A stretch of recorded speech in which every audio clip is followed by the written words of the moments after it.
warahmatullahi wabarakatuh. Waalaikumsalam warahmatullahi wabarakatuh. Selamat sore dan salam sejahtera untuk kita semua. Selamat sore. Yang terhormat pada Bapak Ahmad Mutadin, SPD MPD, selaku dosen pengampu mata kuliah Teknologi Informasi dan Komunikasi, serta kakak-kakak dan teman-teman yang berbahagia. Puji syukur kepada Tuhan Yang Maha Esa bahwa kita dapat bertemu pada sore hari ini, Jumat 3 Maret 2023, di mana pada hari ini kita akan melakukan presentasi dan diskusi untuk kelompok 4 sesuai dengan materi yang sudah dibagikan. Susunan kegiatan pada sore hari ini, yang pertama presentasi maksimal 25 menit, yang kedua diskusi dan tanya jawab selama 10 menit. Selanjutnya acara akan saya serahkan kepada moderator Saudari Fatmawati. Saya persilahkan. Ya. Assalamualaikum warahmatullahi wabarakatuh. Waalaikumsalam warahmatullahi wabarakatuh. Selamat sore dan salam sejahtera untuk kita semua. Selamat sore. Pertama-tama marilah kita panjatkan puji dan syukur kehadirat Allah Subhanahu wa taala. Berkat rahmat, hidayah dan karunia-Nya berupa kesehatan, kita dapat mengikuti kegiatan perkuliahan Teknologi Informasi dan Komunikasi pada sore hari ini. Yang terhormat Bapak Ahmad Mutadin, SPD MPD, selaku dosen pengampu mata kuliah Teknologi Informasi dan Komunikasi, serta teman-teman sekalian yang kami banggakan. Pada diskusi sesi pertama hari ini, yang akan dipresentasikan oleh kelompok 4 yang beranggotakan Nur Insan Ramadhani dengan NIM 20050404624, Nur Hasanah Dewi Utami 2105046047, Duyanti Suryani 2105046003, dan Erni Sophia Maulida dengan NIM 2105046056. Nantinya teman-teman yang ada di depan ini akan menyampaikan materi tentang konstruk teoritis teknologi pendidikan. Bersama saya Fatmawati selaku moderator hari ini yang akan memandu diskusi hingga selesai.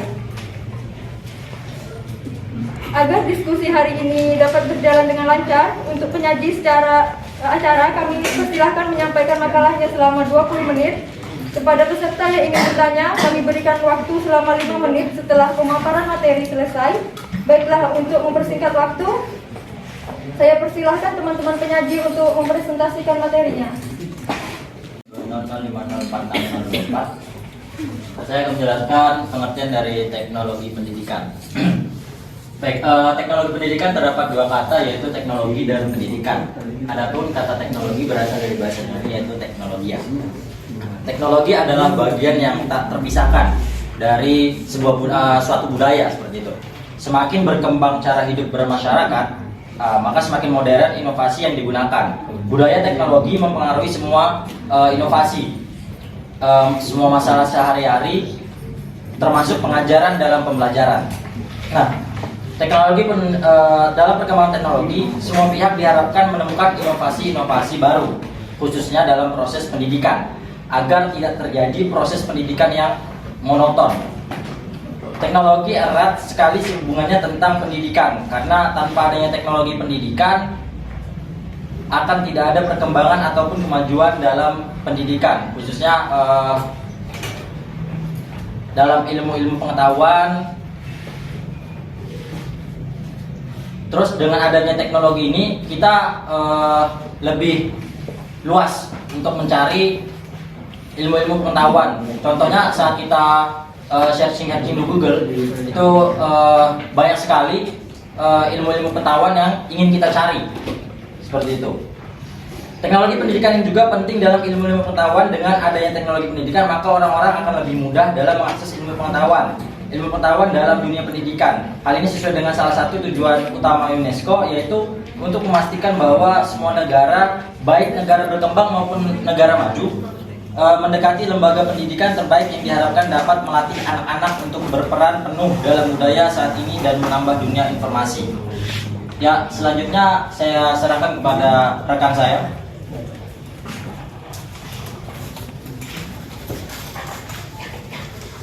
Baik, perkenalkan, saya Erni Sophia Maulida dengan NIM 2105046056. Materi selanjutnya adalah konstruk teori. Konstruk teori terbagi menjadi dua, yaitu ada definisi teori dan definisi konstruk teori. Untuk definisi teori, ada beberapa definisi teori menurut para ahli. Salah satunya yaitu teori menurut Mas Singaribun dan Sofyan Effendi. Dalam buku Metode Penelitian Sosial mengatakan bahwa teori adalah serangkaian asumsi, konsep, konstruk, definisi, dan proposisi untuk menerangkan suatu fenomena sosial secara sistematis dengan cara merumuskan hubungan antar konsep. Jadi teori ini merupakan seperangkat proposisi yang dapat menggambarkan suatu gejala yang terjadi.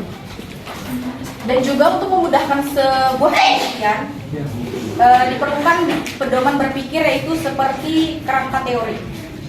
Yang kedua ada definisi konstruk teori. Konstruk teori ini merupakan konsep hipotesis yang dapat digunakan untuk menjelaskan tingkah laku, menginterpretasikan, menerjemahkan, atau memprediksi fenomena sosial. Misalkan, mereka melihat bahwa sebagian orang itu tinggi dan yang lainnya itu pendek, atau sebagian orang itu adalah pria dan yang lainnya itu adalah wanita. Jadi bisa dibilang konstruk itu adalah konsep yang dapat diamati dan diukur. Agar istilah konstruk ini dapat persepsi dan sama atau terukur, maka ada beberapa macam dari konstruk teori. Yang pertama ada definisi nominal. Definisi nominal adalah satu pembatas terhadap sebuah konsep atau konstruk. Pembatas di sini maksudnya adalah berdasarkan pada satu kerangka teori atau berwenang pada bidangnya. Yang kedua ada definisi konseptual.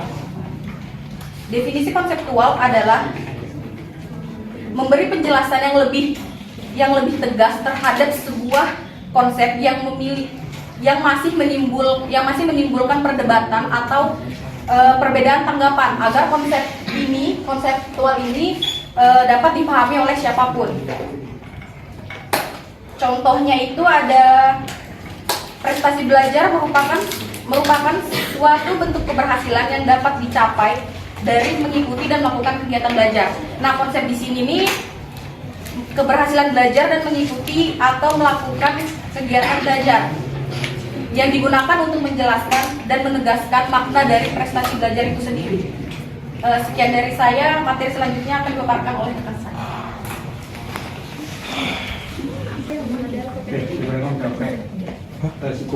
Ya baik, perkenalkan. Nama saya Nur Hasanah Dewi Utami dengan NIM 2105046047. Saya akan melanjutkan materi sebelumnya, yaitu yang ketiga ada definisi konstitutif. Definisi konstitutif adalah mendefinisikan kata dengan cara mengganti katanya dengan kata lain atau konsep lain. Misalnya kita punya kata jahe. Jahe secara konstitutif didefinisikan sebagai jenis akar tumbuhan yang memiliki rasa pedas, berwarna kuning kecoklatan, dan sering dijadikan sebagai bumbu masakan. Ada beberapa bagian di definisi konstitutif ini. Yang pertama ada teori-teori kebenaran. Seperti yang pernah kita pelajari di filsafat ilmu, kebenaran ada pada seberapa jauh subjek mempunyai pengetahuan mengenai objek. Sedangkan pengetahuan berasal pula dari sumber-sumber. Sumber-sumber inilah yang berfungsi sebagai ukuran kebenaran. Terus yang kedua ada teori korespondensi. Teori korespondensi disebut juga dengan kebenaran materia. Artinya, sesuatu akan bernilai benar jika dia sesuai dengan dunia nyata. Misalnya, kita punya pernyataan tentang Samarinda adalah ibu kota Kalimantan Timur. Pernyataan ini bernilai benar karena pada kenyataannya memang Samarinda adalah ibu kota Kalimantan Timur. Kebenarannya terletak pada pernyataan dan juga kenyataannya. Pelopor dari teori ini adalah Plato, Aristoteles, More, dan Ramsay. Yang ketiga ada teori koherensi. Teori ini berpendapat bahwa kebenaran adalah kesesuaian antara suatu pernyataan dengan pernyataan lainnya yang terlebih dahulu ada, diketahui, diterima, dan diakui kebenarannya. Misalnya, dalam matematika kita tahu jumlah sudut semua bangun segitiga itu 180 derajat. Jadi kalau misalnya ada pernyataan tentang jumlah sudut semua bangun segitiga itu di bawah atau di atas 180 derajat, tanpa perlu kita tahu dan kita lihat bentuk segitiganya, kita sudah tahu bahwa pernyataan itu salah. Karena pernyataan itu tidak sesuai dengan postulat yang ada. Teori yang keempat ada teori pragmatisme. Teori ini berpendapat bahwa pengetahuan yang benar pada masa kini belum tentu benar pada masa yang akan datang. Pragmatisme merupakan aliran filsafat yang lahir di Amerika Serikat pada akhir abad ke-19 yang menekankan akal budi sebagai sarana pemecahan masalah dalam kehidupan manusia yang bersifat teoritis maupun praktis. Yang kelima ada teori performatif. Teori ini menjelaskan suatu pernyataan dianggap benar jika ia menciptakan realitas. Teori ini disebut juga tindak bahasa yang mengaitkan kebenaran satu tindakan yang dihubungkan dengan satu pernyataan. Ya, itu dari saya. Selanjutnya dilanjutkan oleh rekan saya.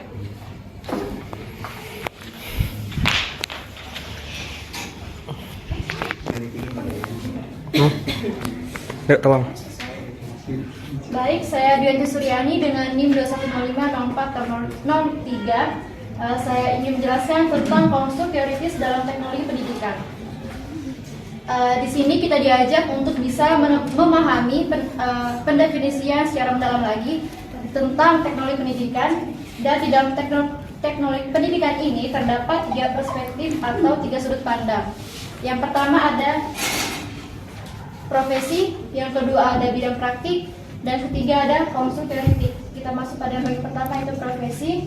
Di dalam profesi ini, jika kita pandang teknologi sebagai profesi, maka kita identifikasinya sebagai pekerjaan, dan adapun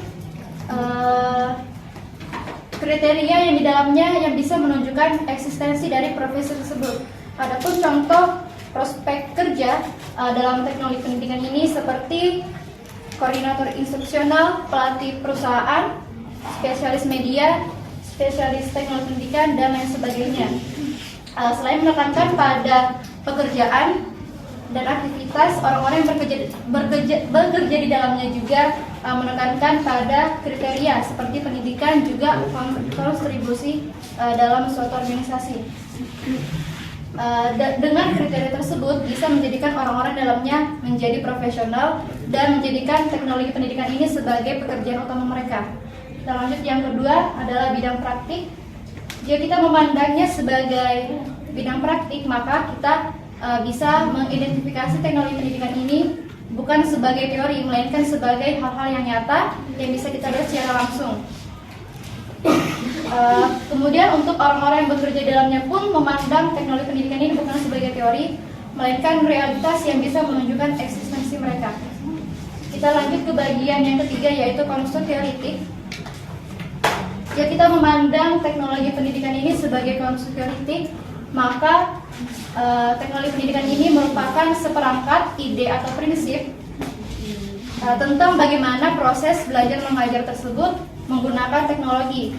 Dan prinsip umum yang dimaksud ini didukung oleh data yang berupa penjelasan terhadap fenomena atau gejala, serta pernyataan tentang hubungan yang berlaku untuk beberapa fakta. Kemudian untuk mencapai konsistensi dan definisi dari ketiga sudut pandang ini, kita bisa melakukan cara yang untuk membuat daftar syarat-syarat terlebih dahulu seluas mungkin untuk mendefinisikan profesi, kemudian menentukan daftar syarat-syarat yang dibutuhkan untuk mendefinisikan bidang praktik dan konstruk teoritik ini. Kemudian itu saja materi dari saya. Saya lanjutkan kepada rekan saya yang melanjutkan pada bagian D.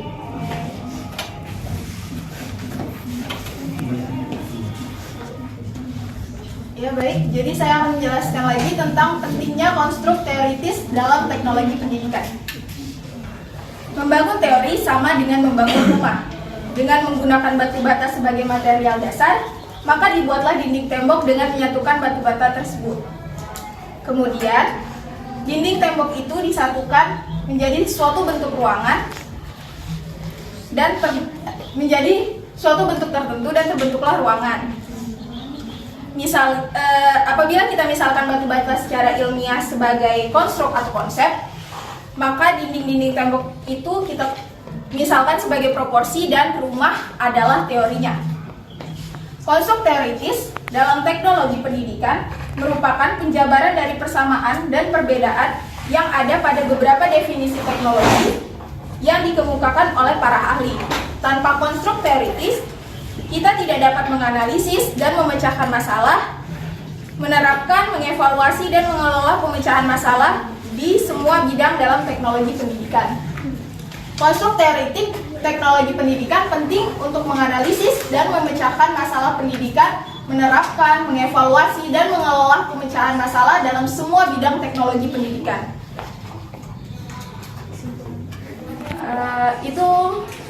Mungkin itu saja yang bisa kelompok kami sampaikan. Saya kembalikan ke moderator. Ya, pemaparan materi secara lengkap tadi sudah disampaikan oleh teman-teman pemateri. Tentunya akan bisa merangsang kita agar lebih memahami akan konstruk teoritis teknologi pendidikan. Untuk memperjelas pemahaman materi, hari ini saya persilahkan pada peserta yang hadir untuk bertanya. Saya buka sesi bertanya ini dengan kesempatan untuk setiap kelompok agar bisa memberikan satu pertanyaan. Silahkan nantinya penanya bisa menyebutkan nama dan juga NIM. Pertanyaan harap disampaikan secara singkat dan jelas. Untuk itu saya persilahkan kepada kelompok pertama untuk mengajukan pertanyaannya terlebih dahulu. Perkenalkan, nama saya Syafira Asasya Fatul Balkis dengan NIM 2105046026. Di sini saya ingin bertanya, kan tadi sudah dijelaskan bahwa terdapat definisi yang menjadi menjadi definisi untuk konstruknya itu sendiri. Nah, di definisi konstruktif itu kan ada 5 teori. Nah, apakah teori-teori itu saling berkaitan satu sama lain atau tidak? Jika iya bisa dijelaskan, jika tidak juga bisa dijelaskan. Terima kasih. Untuk kelompok 2. Perkenalkan, nama saya Melin Sakina Dewi dengan NIM 2105046060. Di sini pertanyaan saya yaitu kendala apa saja yang dihadapi dalam penerapan konsep teknologi pendidikan dalam dunia pendidikan di Indonesia dan bagaimana solusi untuk menghadapi kendala tersebut. Sekian dari saya, terima kasih. Persilahkan kepada kelompok 3 untuk mengajukan pertanyaannya. Perkenalkan, nama saya Mustika Febrianti dengan NIM 2105046004. Pertanyaan saya tadi sudah disampaikan oleh penyaji bahwa teknologi pendidikan dapat dipandang sebagai bidang praktik. Nah, bagaimana contoh teknologi pendidikan itu dapat diterapkan di bidang praktik, khususnya dalam kehidupan sehari-hari? Terima kasih. Kelompok 5 untuk menyampaikan pertanyaannya. Saya perwakilan dari kelompok 5. Nama saya Carolina Fadedewi dengan NIM 2105046045. Pertanyaannya, bagaimana peran dan kontribusi teknologi pendidikan dalam menjawab masalah-masalah yang sering terjadi di lingkup pendidikan kita saat ini? Terima kasih. Selanjutnya kepada kelompok 6 untuk menyampaikan pertanyaannya. Perkenalkan, nama saya Siti Nuraisah dengan NIM 2105046040. Saya ingin bertanya, bagaimana peran teknologi pendidikan dalam berkontribusi mengembangkan ilmu pendidikan? Itu saja dari saya, terima kasih. Kepada kelompok 7 untuk menyampaikan pertanyaannya. Sebelumnya perkenalkan, nama saya Suciada Fitrah Ramadan dengan NIM 20504659. Jadi yang ingin saya tanyakan ke kelompok 4, kami ingin menanyakan tentang apakah ada perbedaan antara teknologi pendidikan dan teknologi pembelajaran dan bagaimana cara menerapkannya. Terima kasih. Saya persilahkan kepada kelompok 8 untuk menyampaikan pertanyaannya. Baik, saya ada Monika Gunet dengan NIM 2105040001 dari kelompok 8. Pertanyaan saya, bagaimana membedakan teknologi pendidikan dengan teknologi pembelajaran dan cara penerapannya? Terima kasih. Ya, baik. Nama saya Kolbireni Azara Zulfami dengan NIM 2105046053. Jadi sudah dijelaskan tadi bahwa konstruk teoritik teknologi pendidikan penting sekali untuk menganalisis dan memecahkan masalah pendidikan, menerapkan, mengevaluasi dan mengelola pemecahan masalah dalam semua bidang teknologi pendidikan. Tapi saya masih penasaran karena apa yang dipresentasikan tersebut belum ada contoh konkretnya. jika memang se-urgent itu dalam dunia pendidikan, mungkin bisa dicontohkan masalah seperti apa yang bisa diatasi dengan konstruk teoritis ini dan bagaimana cara menyelesaikannya dengan konstruk teoritis tersebut. Baik, terima kasih atas kesempatannya. Perkenalkan, saya Dewi Murni dengan NIM 2105046017. Jadi tadi dijelaskan oleh kelompok penyaji tentang teori pragmatisme. Jadi di situ disebutkan bahwa tadi penyaji menyebutkan bahwa teori pragmatisme ini berpendapat bahwa pengetahuan yang benar pada masa kini mungkin tidak benar di masa yang akan datang. Mungkin dari kelompok penyaji bisa menjelaskan pengetahuan yang seperti apa yang dimaksud dari di teori pragmatisme ini. Terima kasih. Baik, kepada kelompok penyaji saya persilakan untuk menjawab pertanyaan.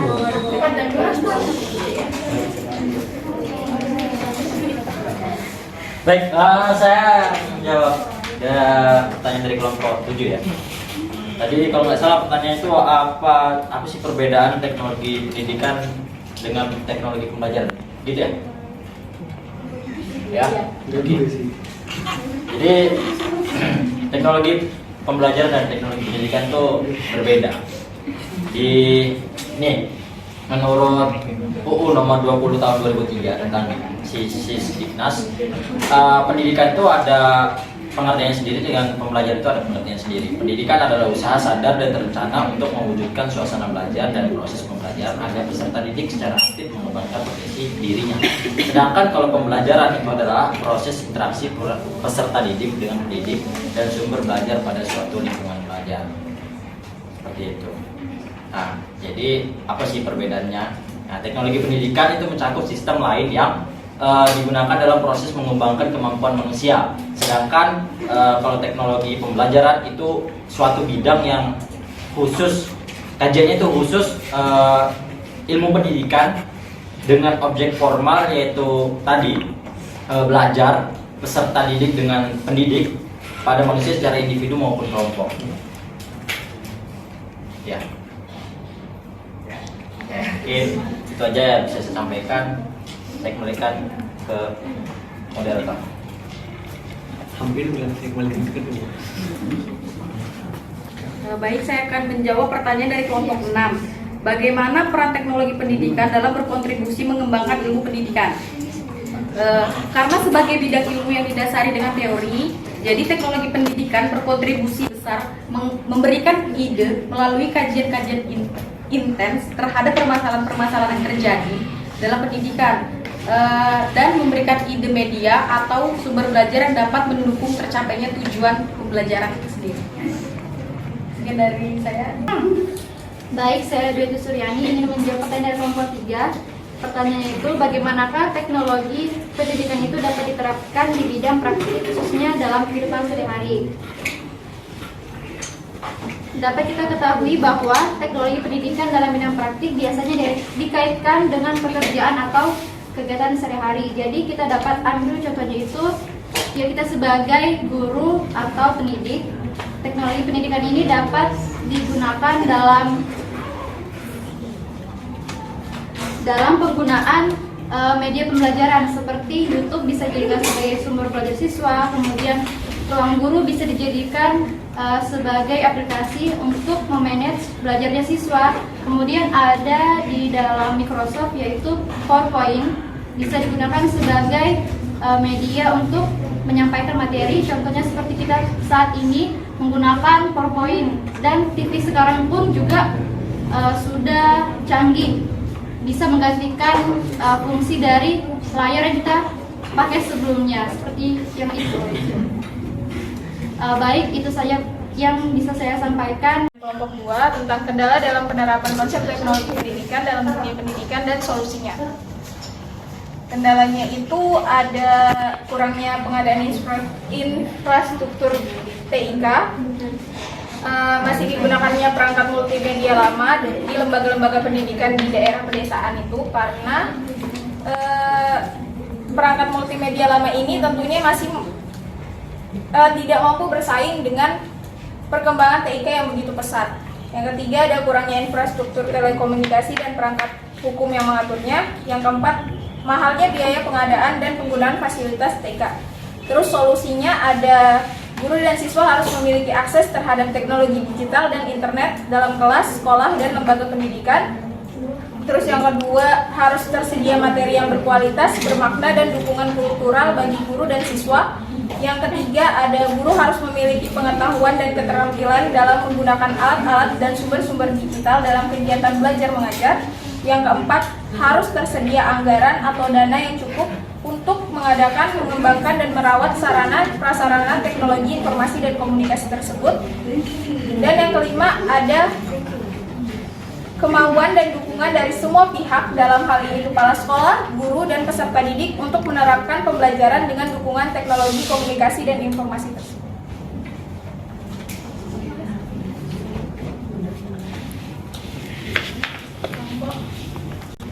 Bagaimana dengan kelompok 2 atas jawabannya?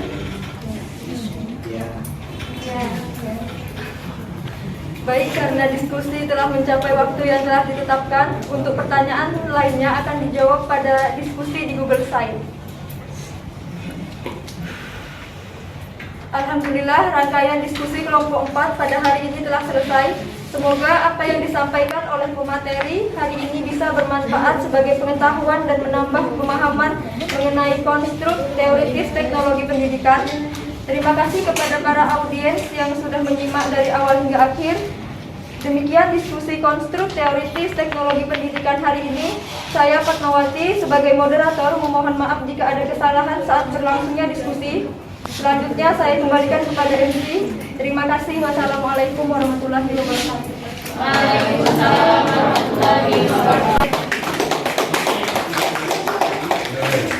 Baiklah, kesimpulan dari kelompok 4 yang telah disampaikan sebagai berikut. Yang pertama, konstruk merupakan konsep hipotesis yang dapat digunakan oleh ahli yang berusaha membangun teori untuk menjelaskan tingkah laku atau bahkan dapat digunakan untuk menerjemahkan atau memprediksi fenomena sosial. Yang kedua, ada beberapa definisi untuk konstruk, yaitu definisi nominal, definisi konseptual, dan definisi konstitutif. Demikianlah berakhirnya presentasi dan diskusi dari kelompok 4. Berakhirlah juga rangkaian kegiatan pada sore hari ini. Semoga apa yang disampaikan berguna bagi kita semua. Saya selaku MC yang bertugas pamit undur diri. Assalamualaikum warahmatullahi wabarakatuh. Waalaikumsalam.